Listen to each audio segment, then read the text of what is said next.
Hi good morning welcome to my mini blog. आज के सकाल सकाले तो सेजे गुजे बेरोनोर कारण होच्छे आज के अनेक बछर पर आज के मामार बाड़ी जाচ্ছি। अनेक बछर मोटामुटी 4-5 बछर হয়েই গেছে मामार बाड़ीते আর তেমন যাওয়াই হয় না।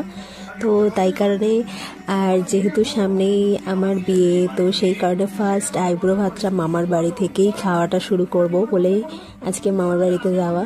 আর এই হচ্ছে আমার মামা। আমার মামা আর আমার মাকে মোটামুটি একই রকম দেখতে, হঠাৎ করে দেখলে কেউ বুঝতে পারবে না। আর আমার বড় বৌদি দেখো সমস্ত কিছু রান্না বান্না করছে। আর এই হচ্ছে আমার বড়দা, আর এই হচ্ছে আমার মামি। আর ছোটদাকে এখন ভিডিওতে দেখাতে পারলাম না, সে ছিল না। আর এটা হচ্ছে আমার সাজ, মানে সত্যি খুব মানে নিজেকেই নিজের বেশ ভালো লাগছিল। কিছুই সাজেনি অথচ যেন খুব ভালো লাগছিল। আর আমার বৌদি দেখো কত কিছু আয়োজন করেছে, মানে খুব ভালো লাগছিল যে আমার বৌদি এত কিছু আয়োজন করেছে। তো এইভাবেই দিনটা কাটিয়েছি।